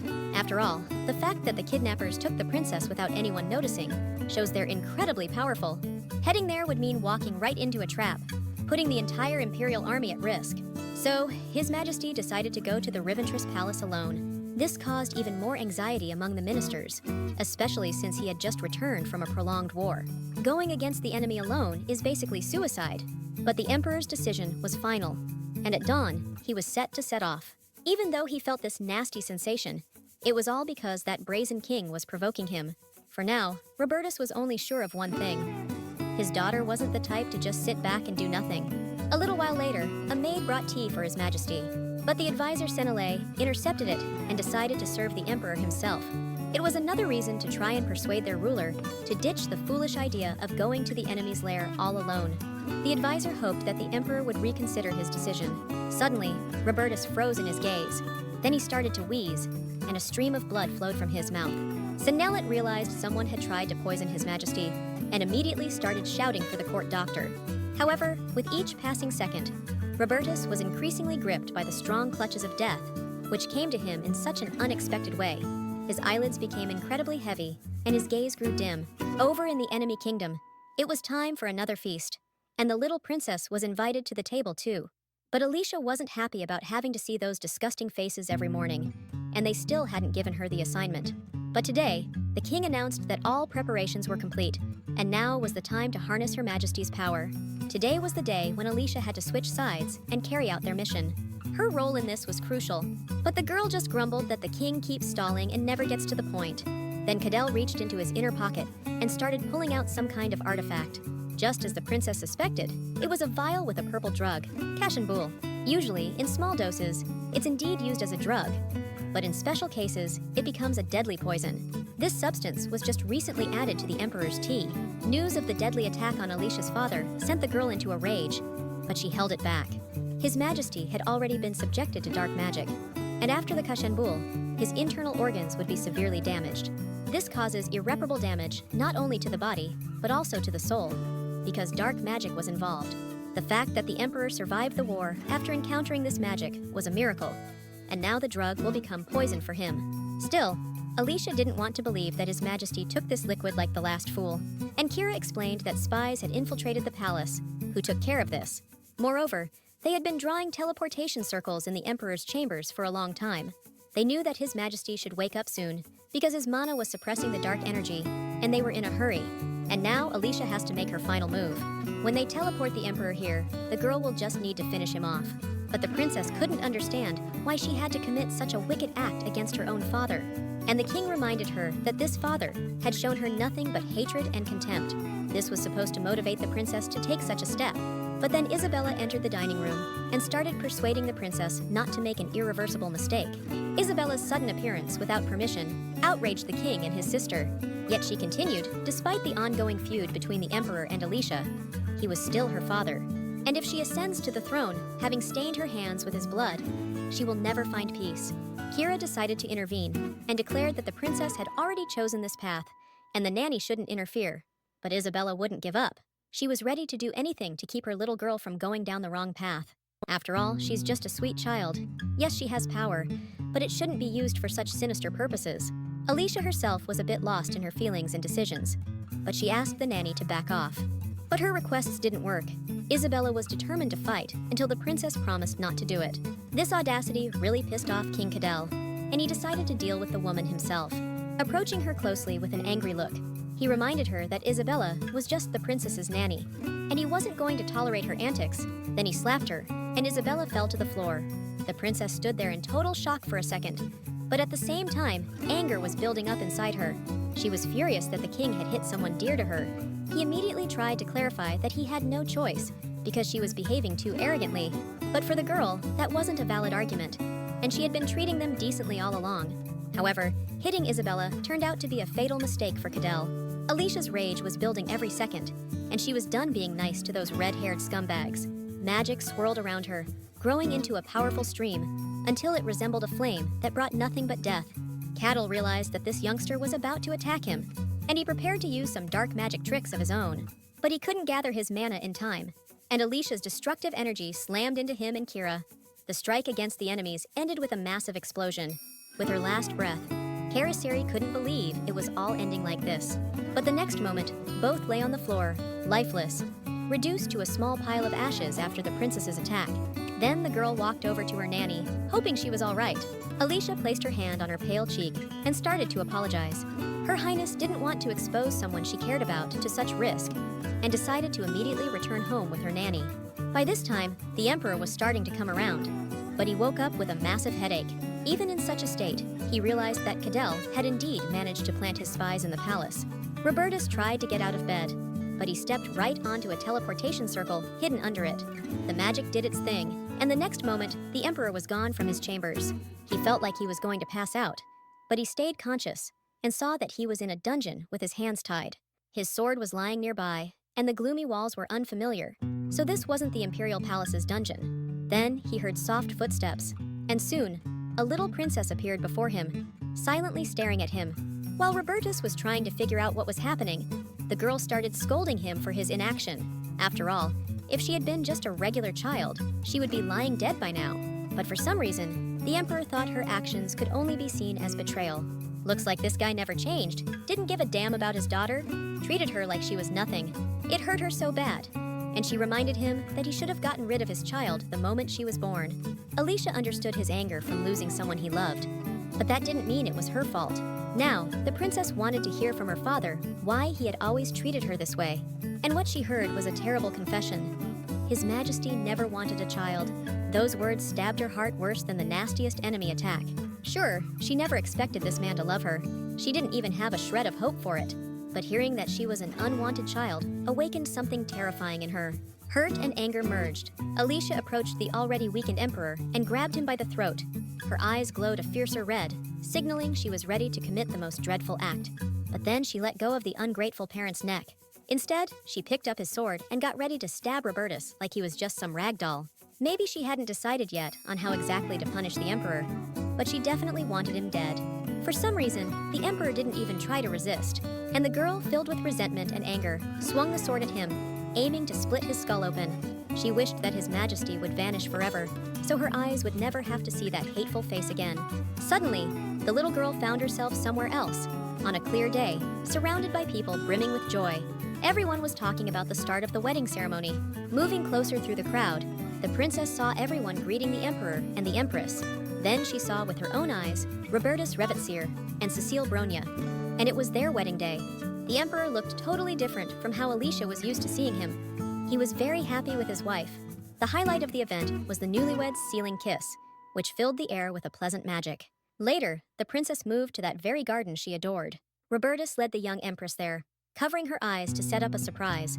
He guided her to the very magic circle that the princess had recently discovered, and when the emperor uncovered his wife's eyes, she was amazed. They found themselves in that very place under the willow tree, which Robertus had put a lot of effort into creating. Alicia immediately recognized the place. She had recently seen her father under this willow, but now she understood why he came here. Here, he could immerse himself in memories of happy days with his beloved wife. But no matter how great the happiness seemed, one day the doctor brought some disheartening news. Turns out, the empress was infertile, which hit both spouses hard.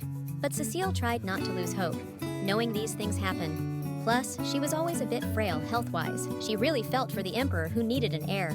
But Robertus himself had a different take. All he needed was his precious wife, and nothing more. Still, the empress didn't want to just let things be, and one night, she prayed to the Witch of the White Night. She longed to have a child and to at least see him once. Cecile believed that, deep down, the emperor wanted a child too, and she hoped that this child would feel his love, just as he had shown it to her. What the empress dreamed of most was having a happy, complete family. She wished for her child and husband to always be happy. And suddenly, a moonlit glow enveloped her entire body. Alicia realized that what she did back then was truly unforgivable. She also recognized that a lot of things had been weird before. Thinking about the emperor, she figured she could wipe not just him off the map, but the entire Eastern Empire as well. Yet, for some reason, she had been ignoring these oddities as if nothing was happening. Cecil and Robertus both grew up without knowing what a real family was like. That's why the empress desperately wanted their child to be the most loved in the world. The princess understood why Cecil was so eager for it. She wanted to know what it felt like to be loved too. For these reasons, she placed a restriction on herself with a spell in the name of desire. Things were relatively calm, but her magic came back when she learned about the usurper's death. Her powers wavered in unison, as if to prove that Alicia could never hurt him. And every time she felt unloved, that oppressive feeling crept up on her. The night the baby was born, the empress fell ill and couldn't even speak properly. The doctors grimly predicted that Her Majesty had only one night left, and Robertus was beside himself, begging his wife not to leave him because he couldn't live without her. He even began to curse the child in his mind, blaming him for Cecile's illness. But Her Majesty asked her husband not to deny their child and to love him with all his heart, just as he loved her. Robertus remembered that in the dark forest of the western part of the empire, there grew a miraculous herb. This herb could cure any disease, and he was determined to find it no matter what, for the sake of his beloved wife. When Cecile was left alone, Alicia stood by her bed, But at that moment, no one could see her. The Empress's exhausted face made it clear she was living her final hours. Then suddenly, she turned her head towards the little girl and looked straight into her eyes. Alicia realized that Cecile could see her and asked if she regretted her wish now. The Empress replied that, on the contrary, those 9 months carrying the little one were the happiest of her life. Lastly, she asked the girl not to worry about anything and to live a happy life. Cecile left this world happy because her wish had come true. Nowadays, after meeting with the Emperor, the princess herself fell ill, but the doctor found no serious illness. He guessed that the little girl had simply fainted from the shock. The Emperor also stood by the girl's bed. He remembered how she had swung her sword at him with hatred, intending to execute him without any trial. Alicia's lack of love hit her right in the heart. But Robertus just couldn't make himself love her. After all, she was the reason behind the death of his beloved wife. But at the same time, she was also Cecil's child. So His Majesty couldn't just hate the kid and destroy her. So, he just sent the little girl far away to the princess's palace. And all this time, he didn't visit her, not because he didn't want to, but because he was afraid he'd hate her if he got too close. Robertus couldn't stop thinking about the child either, so he watched over her from afar. She grew up like any normal girl, and the Emperor hoped that one day she would understand everything. And then he went off to war. But returning after 3 years, when he came face to face with her, he saw no ordinary child's look in her eyes. And it wasn't an act. Alicia even spoke like someone who had experienced a lot and been through much. Robertus realized that his daughter no longer even hoped to receive love from him. She might not even consider him her father anymore, and mostly, it was his own doing. But the Emperor realized this too late. He knew that until now, the little girl had been desperately waiting for her father to come and love her as his child. And it all ended with her lying in bed, just like his wife used to. Robertus was furious at the doctor for not being able to cure the little girl, but she was generally healthy. Her condition couldn't be diagnosed as an illness. It was more due to severe stress. However, the doctor shuddered when he saw the Emperor pull out his sword. Robertus was indeed about to behead him for the bad news, but Senelette stopped him just in time. The assistant's action only made the Emperor angrier, but he reminded him that this man was the greatest physician of the empire, and no one else could properly assess the princess's condition. Robertus knew full well what was happening, and in a fight with his rage, he threw his sword to the ground before his hand could tremble. Still, it was crucial to figure out what had driven Her Highness to such a state, and they ruled out dark magic. At this point, all they could do was wait until the princess woke up from her deep sleep. Now, Robertus felt different, as if his conscience was gnawing at him, and he asked Senelette to summon the best mages to create a teleportation circle. The Emperor decided to head to the Western Empire, specifically to that section of the Black Forest where the healing herb grows. Last time, he didn't get the chance to use this method, but now he didn't want to waste a minute. After a while, the princess opened her eyes on her own, not immediately realizing where she was. A sharp headache hindered her clear thinking, as if she had a severe concussion. And right then, Alicia heard the anxious voices of Debian and the doctor, who were standing by her bed. The teacher asked her not to get up yet, but their concern only made Alicia more anxious, and she asked for an explanation of what was happening. And Debian passed on the Emperor's promise that if the princess doesn't wake up by his return, he will behead himself. The girl thought her dad had totally lost his marbles, but then the nanny came in, who was more worried than anyone. Then Alicia asked where His Majesty the Emperor had gone off to, and they told her that Robertus had gone to the western part of the empire for a rare healing herb. Hearing that her father had headed back into that dark forest, the princess became worried. The Emperor, as planned, went to the dark forest with a mage who was controlling the portal's operation. Upon arrival, His Majesty asked this guy to stay put so as not to interfere, and he himself was gearing up to venture deep into the thicket. This forest is shrouded in poisonous fog and guarded by a monstrous sentinel, and 9 years ago, no one could even step foot here because of some mysterious force. But Robertus boldly moved forward. Soon, a sinister growling was heard, and a few wolf monsters appeared on his path. They were ready to sink their long fangs into the stranger's flesh, but His Majesty bravely drew his sword. With a few swift moves, he quickly dealt with the attacking beasts. But that was just the beginning, and immediately, a much larger pack appeared. It wasn't just wolves attacking the uninvited guest. There were also giant bugs as big as a man. But Robertus handled them too. When the monster invasion finally ceased, the Emperor continued on to his destination, and soon he found that precious sprout that would heal Alicia. This legendary herb grew at the base of a huge tree, and His Majesty reached out to pluck a few stems. Suddenly, the leaves rustled and thick vines descended, scratching the Emperor's face as they came down. He realized that another plant was protecting the valuable herb, and decided to remove the obstacle the way he usually did. He swung his sword left and right. The vines parted slightly, but didn't fully retreat, trying to attack the intruder from the other side. At one point, Robertus could reach the coveted plant, but suddenly, a strong protective barrier appeared in front of him. The Emperor was even thrown back a bit, and at that moment, a chill ran down his spine from the sense of looming danger. For the first time since he became a master swordsman, he felt the breath of death behind him. The Emperor couldn't afford to make a single mistake until he had rescued Alicia, so now he needed to retreat, and he rushed back towards the portal, and the thorny vines stretched out after him, trying to grab him and prevent him from leaving the place. On the horizon, he could already see the blue circle and the mage guarding it. On the go, the Emperor ordered to head back to the palace, and they barely crossed the threshold in time. Alicia was feeling a bit better and agreed to eat some nutritious broth made by the nanny. At that moment, the space near her bed warped, and Robertus appeared with the mage, stirring up even more concern for Sinulet. And the princess was curious how these two managed to return unscathed from the dark forest. However, her thoughts were overshadowed by the Emperor's shout when he saw that his daughter had woken up. Suddenly, the ground shook, and even the thick castle walls trembled with an ominous vibration. The magic teacher and Isabella got worried, thinking it was a sudden earthquake, but the princess figured that while in the dark forest, His Majesty must have touched the World Tree. The Emperor didn't want to admit it, he just stayed silent. But from his expression, it was clear that was the case, and now they were in trouble. The night sky, covered with black clouds, suddenly seemed to open up, and the air was pierced by a huge lightning bolt. The boom that followed was so loud, it made people's ears pop. Only the princess stayed calm and asked the Emperor to evacuate everyone immediately. He also needed to hide and not show his face under any circumstances. Lightning struck somewhere in the middle of the castle, triggering a burst of energy. It also cracked the ceiling, revealing a boy with pointy ears hovering above. Clearly, he wasn't here with good intentions, and the princess used her magic to create a protective barrier. The boy turned to Alicia, saying he hadn't felt her power in the moonlight lately. His name was Karon, and today, he wasn't looking for the Witch of the White Moon. He was after the scoundrel in the imperial robe. Turns out, Robertus didn't just touch the World Tree. He tried to stab its branches with a sword. The princess realized that due to her father's foolishness, they were in deep trouble, and the empire might burn to the ground today. And the boy with the sharp ears kept demanding they hand over the offender, and not to cover for him at all. But Alicia couldn't do that. After all, he was her father. So, she started steering the conversation in another direction to distract Karon from the Emperor.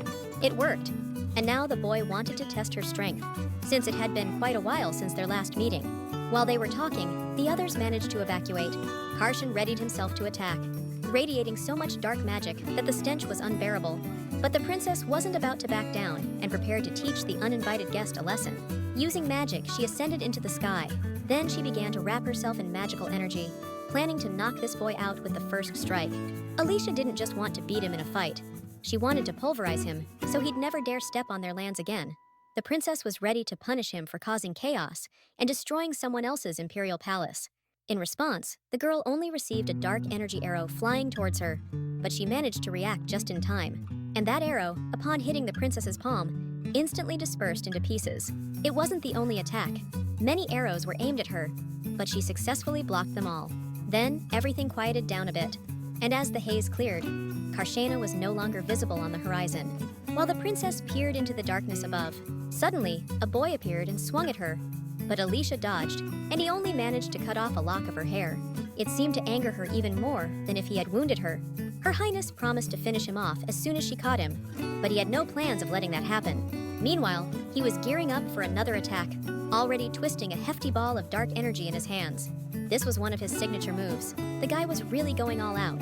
And while the princess was getting ready to fend off the attack, suddenly, the Emperor stood in front of her, shielding her with his body. This totally shocked the girl. She definitely didn't see that coming from His Majesty. Before she could fully process it, Robertus dropped to his knees, taking the blast of dark energy himself. Only his arm was injured, but the pain was still intense, and Alicia screamed for someone to call a medic. Immediately, Isabella and Senile rushed over, deciding to first get His Majesty out of there. And the battle between the bad boy and the princess paused for a moment, but Alicia couldn't help herself and slapped him like a naughty schoolboy. Looking at the Emperor, who was being attended to by servants, the girl felt something strange, but it looks like she managed to convince Karon not to poke around, and Robertus was taken to his room. Now he looked even weaker than before, and could barely moan from the pain. But Alicia noticed something about it. From that time, even while being near His Majesty, she can control her mana. And there's no certainty that Robertus will survive after Karshan's wound, who is much stronger than Castel. And since the wound was inflicted with dark energy, neither a healer nor a mage from the tower can cure him. Only Karshan himself, who inflicted the wound, can deal with this, or Princess Alicia, who possesses incredible power. But the feeling of resentment hadn't completely passed, and the girl left his room. She teleported to where Karshan was, looking quite calm and peaceful. He wasn't surprised by the arrival of an old acquaintance, and asked what she was planning to do with the Emperor. From her grumbling, the boy figured she wasn't planning on treating his dad, even though she'd been all about family ties just a while ago. So he started teasing her, saying not only her body, but also her brain had gotten younger. But Alicia wasn't in the mood for such jokes, and she reminded him that Karshan himself had recently made a deal with Cadell, which had been a huge headache for her. But Karshan asked her not to change the subject, and inquired again about what she was going to do about His Majesty. After all, she couldn't just leave him like that and calmly wait for his last breath. It was indeed surprising how the Emperor had managed to hold on for so long after such a blow. The princess got tired of all the chatter and decided to head back. As a parting shot, she just harshly commented on the nasty nature of the boy who loved to annoy her. And watching her walk away, he realized that Robertus was really lucky to have a daughter who would save his life.